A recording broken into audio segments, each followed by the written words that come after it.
Hi friends, thumbnail చూస్తే మీకు అర్థమైంది అనుకుంటాను.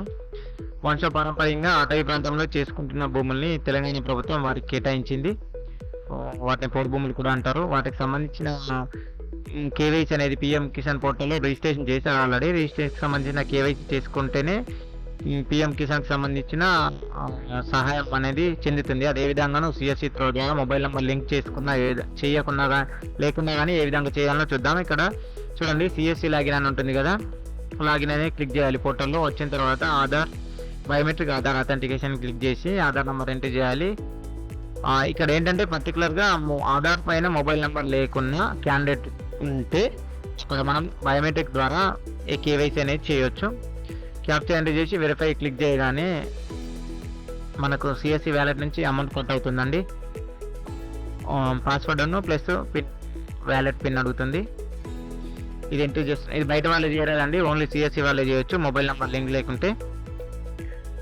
ఓకే, చూడండి ఎంటీ మొబైల్ నెంబర్ వచ్చింది. అక్కడ మనం మాన్యువల్గా మొబైల్ నెంబర్ అనేది ఎంటర్ చేయాలి. మొబైల్ అనేది ఉండాలండి. ఓటీపీ వస్తుంది దానికి.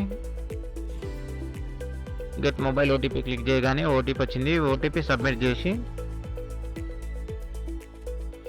సబ్మిట్ ఓటీపీ క్లిక్ చేయాలి.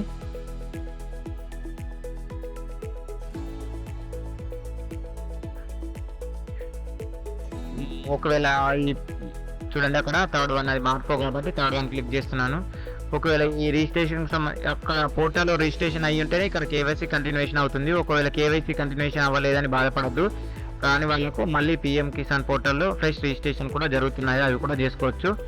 మీకు ఒకవేళ పర్సనల్గా కాకుండా సిఎస్సి సెంటర్కి వెళ్ళినా కానీ పర్లేదు, అవుతుందండి. బయోమెట్రిక్ ఫెయిల్ అయింది, మళ్ళీ వెరిఫై చేస్తున్నాను.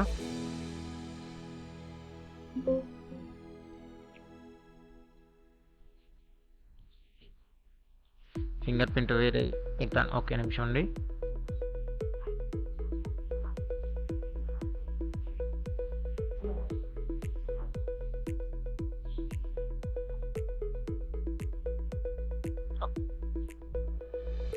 ఓకేనండి, స్కాన్ అయింది, సబ్మిట్ చేశాను. చూడండి, కేవైసీ డన్ సక్సెస్ఫుల్ అని వస్తుందండి. ఇంతేనండి మనం చేయడం, మిగతా అనేది ఆటోమేటికల్ అవుతుందండి. Thank you friends, bye. ఏమన్నా డౌట్ ఉంటే కామెంట్ చేయండి నాకు.